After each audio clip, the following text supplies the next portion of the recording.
बहन थी, उससे छोटा भाई था। तो 2 भाई 1 बहन थे, 5 लोग इस घर में रहा करते थे। और प्रारंभ काल अति भी जो है विचित्र था, जिसमें यात्राएँ बड़ी विचित्र हुई, बड़ी भिक्षुकमय जीवन रहा। भिक्षा मांग करके पूरे गाँव में और भोजन में परिवार चलाया करते थे। इतने संपन्न नहीं थे, पिताजी भी कोई कार्य करते नहीं थे। तो इसी में एक तरफ भगवान का स्थान बना रहता था, एक तरफ रसोई बनी रहती थी, और एक तरफ जो है यहाँ तक कि भैंस भी बनी रहती थी, पशुशाला भी बनी रहती थी। लेकिन वही में अपना जीवन भगवान बागेश्वर बालाजी की कृपा से पूरा 14 वर्ष का वनवास इस स्थान पर हमने जाता। वो जो विकट परिस्थितियाँ थी वो आध्यात्मिक यात्रा के लिए कितनी मददगार साबित हुई? उन्हीं विकट परिस्थितियों में ही हमारी अध्यात्म यात्रा प्रारंभ हुई। भगवत कृपा इन्हीं विकट परिस्थितियों से ही प्रारंभ हुई है।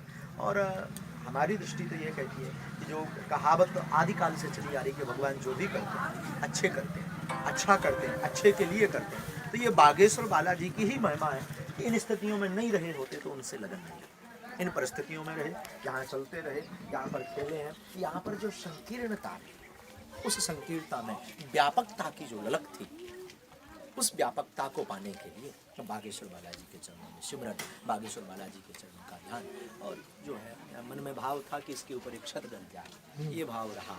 और वो अभी भी अधूरा है, अभी भी। शुरुआत जब ली तब यहाँ कथा करना, कथा सेंटर में जाकर कथाएँ करना, वो सुना है मैंने, वो क्या चलता? ये बड़ी विचित्र स्थिति थी। पिताजी कुछ कार्य करते, भोजन की व्यवस्था के लिए, जीविका चलाने के लिए हम बड़े थे, बहन और भाई, तो हमारे बड़ापन था। वो बड़े होने के कारण पूरी जिम्मेदारियाँ खुद के ऊपर भी। माताजी हमारी सहज भाव की, पिताजी को कोई लेना देना नहीं रहता था। बस यहीं से हर पूर्णमासी अमावस्या को एक थैला उठाते थे, और बचपन से ही तिलक लगाने का स्वभाव था। बाबा जी के चरणों में रहे, धोती पहनने का, धोती पहनते थे, अपनी बढ़िया कुर्ता पहनते थे। उस वक्त हमें स्मरण में है, आज भी एक कुर्ता हम रखे हैं, एक एक कुर्ता को हमने 1 महीना पहना होता था। रोज़ रात को हम उसको साफ करके, यहाँ पर एक चीप डली रहती थी, यहाँ एक चीप बनी रहती थी, वो चीप में जो है कुर्ता को साफ कर लिया, एक यहाँ से वहाँ तक तार था, उस तार पर सूखने के लिए डाल देते थे। तो वहाँ से सारा सूख को उस सुबह से उसी को पहन करके अध्ययन करने जाते थे, और उसी को पहन करके अमावस्या पूर्णमासी गाँव में घर घर जा करके भिक्षा मांगते। वो जीवन जो सिखा करके गया वो कदापि न भूल सकता, न भुला पाऊंगा। लेकिन उस जीवन में मानवता का, वास्तविकता का खूब बोध था, और उस जीवन से ही इस जीवन तक की यात्रा संपन्न हुई। ये भगवत आशीर्वाद था, बागेश्वर बालाजी की ही कृपा थी कि जो यहाँ पर जीवन गुजरा या इन स्थितियों में गुजरा। फिर इसके बाद में और बड़े हुआ है।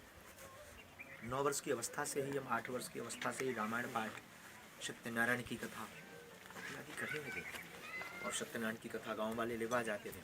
जटाशंकर जो है यहाँ से 150 किलोमीटर दूर, वहाँ कथा वाचन का प्रचलन है। उस प्रचलन के लिए वहाँ कथाएँ बचती हैं।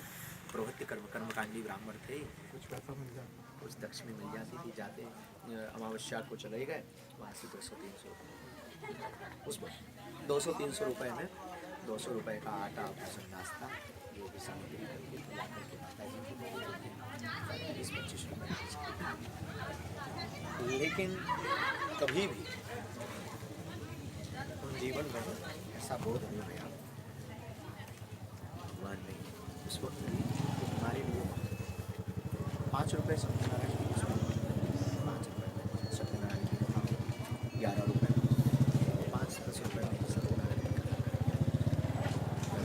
मैं स्मरण में है, 1 रुपये का पार्ले जी आया करता था छोटा में, 1 रुपये का पार्ले जी ले लो, 5 रुपया की शक्कर ले ली, 5 की पत्ती ले ली, कुछ नहीं।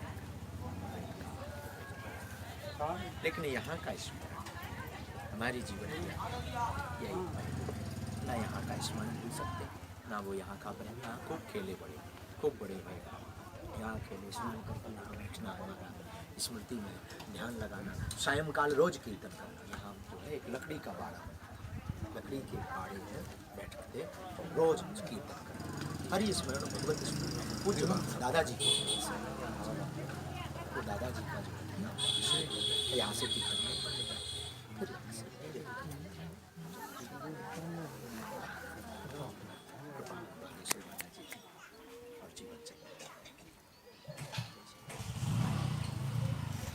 राम की जय। सुखद अनुभव सुनने का अवसर मिल रहा है इसके माध्यम से, हमको भी सबको भी मिल रहा है कैमरे के माध्यम से और लाखों भी। चलिए धाम पे ही चलते हैं, कुछ और विषय है तो कैमरे में भी सीमित क्षमताएँ हैं, बैटरी जाने लगी है तो इसको परसों हाँ परसों किया स्कूल किया था यहाँ तक हो गया।